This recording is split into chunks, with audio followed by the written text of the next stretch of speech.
Welcome to The Road. This is a weekly podcast of All Saints Lutheran Church. I'm your host, John Pedersen, and I serve as pastor. Each week, we reflect on faith, life, and navigating the road ahead. The language of journey is common when we think about life. It has its joys and challenges along the way, and we all need a little encouragement and guidance at times to keep us going. There's a word in the Bible, asphalia, which means truth, but it's the same root word we use in English for asphalt, if you can believe that. It's a solid surface that makes travel easier and more assured. And so every week we're going to be exploring elements of faith and life that keep us on the road. Faith isn't about living a perfect life. It's about finding our way, getting through rough spots, but seeking out those great vistas too. You can find my weekly message here, but you'll also find special conversations with guests who have insights on things like wellness, parenting, and living with unique purpose. If you appreciate this podcast, remember to subscribe where possible and share it with a friend. Here's this week's message. Well, welcome back to our series. We're in week 4 of Together, exploring key building blocks for community, whatever the size. And Christian faith offers many practices and perspectives needed to build and sustain life together. And the element that we're talking about today is caring for one another. And I just shared a story from Mark 10 of Jesus healing a man named Bartimaeus who was blind and was seeking out Jesus so he could see again. Apparently, he had been able to see at some point prior, and it's actually surprising as you read through the stories of Jesus how much time he actually spent healing people. He certainly spent a lot of time just traveling from town to town and teaching and talking with people. But there were many times that he healed people. And so it kind of establishes this culture around Christian faith and Jesus that in faith there is some kind of healing and care that we can receive. And of course, over time, Christians have approached this in different ways. And there are certainly some in the Christian movement who emphasize miraculous physical healings. And others emphasize the emotional and spiritual healing that is possible in faith. And still others will talk about how we're able to use the intellectual gifts God has given us and apply those toward the sciences, where through research and ingenuity, we're able to apply God's gift of intellect to discover cures and treatments. Now, these aren't necessarily mutually exclusive approaches to healing, but they're certainly distinct. Maybe you've experienced some kind of healing before, and it's been an important spiritual experience for you.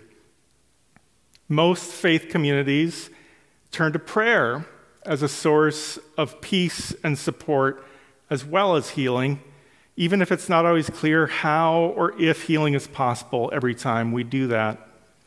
There's just something about it that feels right, even if we don't quite understand it.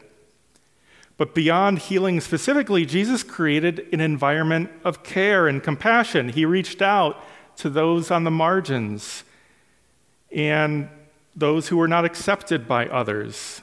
He forgave those who were seen as unforgivable. He welcomed people who were shunned. And when Bartimaeus called out to Jesus for help, the immediate response, if you didn't pick it up from some in the crowd, was to silence him, to prevent him from interrupting their journey. But again, Jesus shows care and concern for him.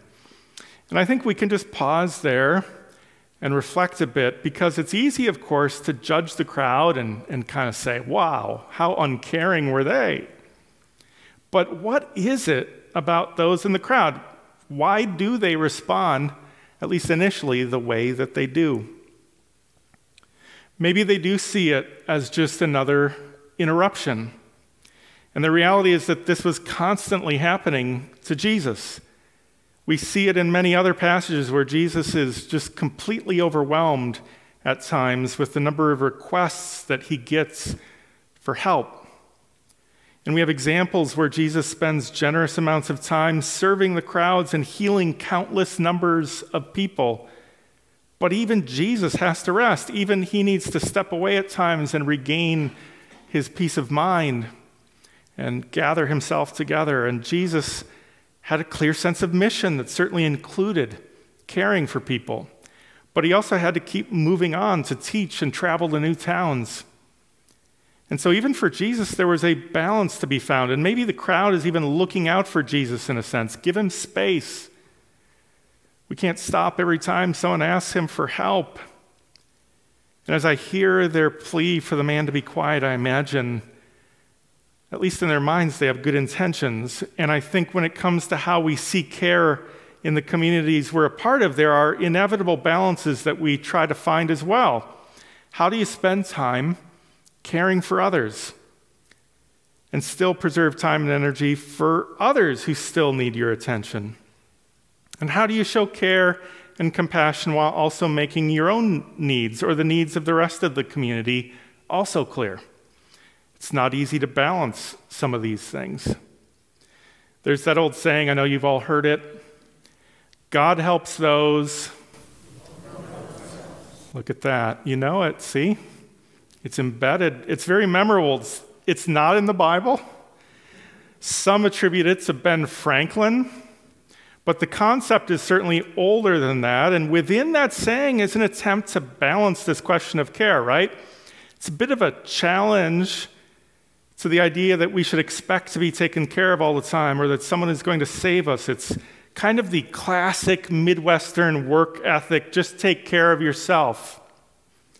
Don't look for help, look to yourself. And there's definitely some element of insight in that. You need to do your part. Interesting, at the core of Christian faith actually is the idea that we can't save ourselves, at least spiritually speaking. It's God's act of love and grace that saves us, not any actions we ever take. But in everyday affairs, we do have the power to change things for ourselves and others, and we should take responsibility for that.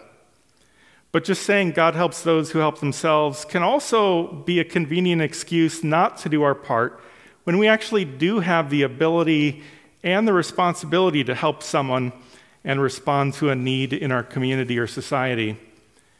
Last week, I talked about the responsibility that comes with whatever we're given, including our status. And all of us have the ability to offer care in one form or another toward others. It can be a kind word, or assisting someone with a project, listening deeply to someone who is struggling, offering our financial support to address a need. The possibilities are almost endless. Again, it's ultimately about a way of seeing the world more than any predefined tasks or practices that you have to adopt, but we need to do something. You may be especially gifted at listening, and that can be an incredible way to care for people. You may have the ability to set up structures and practices that lead to safe and effective work. You may be a strong encourager or someone with medical skills, someone who has the financial means and is moved to be generous.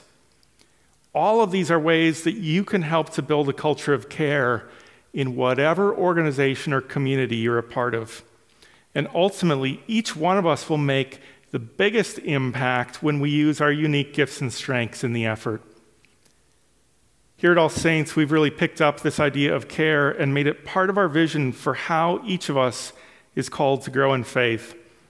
I'm sure you've heard me talk about it before, but our vision for discipleship and how we're invited to live our faith is described in the framework of wellness.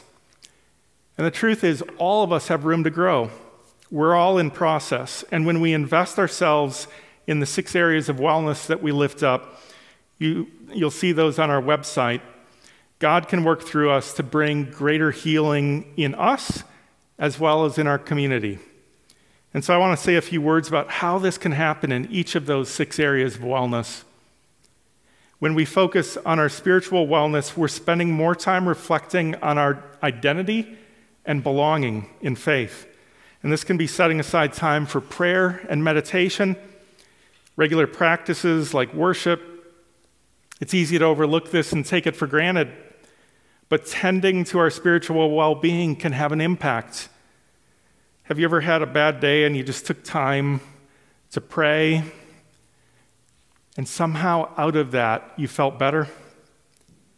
I mean, it can literally be that simple. And it also means studying and learning more about Christian faith so that the beliefs that we hold are well-grounded, that they're not a misrepresentation, and that they are ultimately life-giving for us and others. And then when we focus on a second, emotional wellness, we're becoming more aware of how we're feeling and the emotions of others around us. And by doing this, we're able to grow in our relationships and become more resilient ourselves as we become more self-aware. This may involve spending time journaling, talking with a friend, speaking with a therapist, and doing this can help us find healing and discover how to unlock greater meaning and purpose in our lives. Intellectual wellness involves learning, developing more curiosity, trying to problem solve.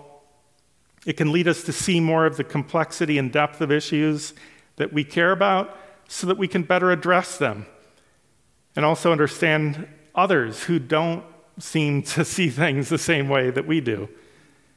You can find some suggestions of talks and courses on our website to get you started on this. Financial wellness involves not just having enough money and budgeting in a sustainable way, but it's about developing a healthy relationship with our career, money, and finances. A healthy relationship with money involves planning to share it for the benefit of others and leaving time for recreation and tending to other areas of wellness. And when we focus on social wellness, we're recognizing that the social fabric around us can be both healthy and unhealthy. We want to do our part in helping to create a society and community that is life-giving for all.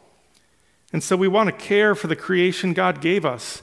All of our lives literally depend on a healthy and sustainable environment, so we have a responsibility to be good stewards of what God gave us. Last week, I spoke about how we navigate questions of status, which is definitely an element of social well-being as well. How do we address inequalities, whatever the cause?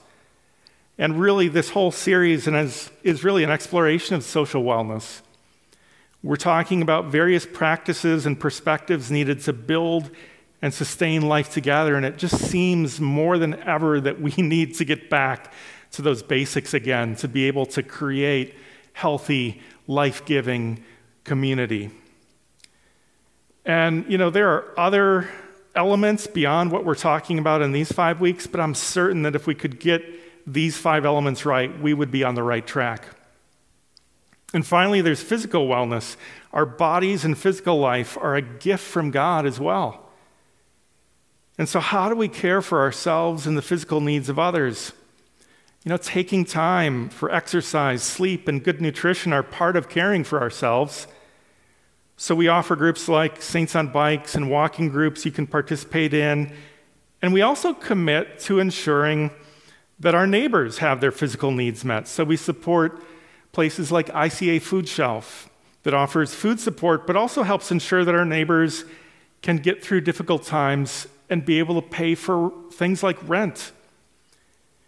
And then we partner with Urban Ventures, for example, which I mentioned last week, where we helped out on their urban farm, which is providing great produce for families in South Minneapolis, along with holistic support for the children and youth in that neighborhood.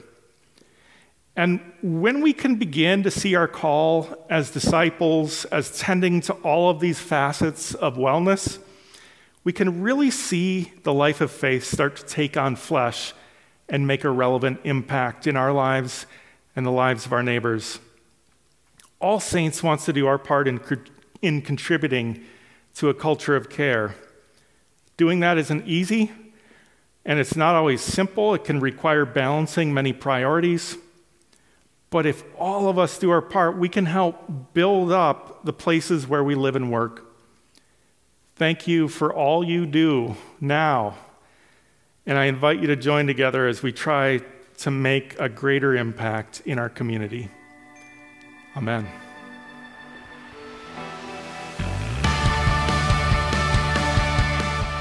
That's this week's message. You don't have to navigate the road ahead alone. You can join with others at All Saints. Visit allsaintsmtka.org for more information. Have a great week.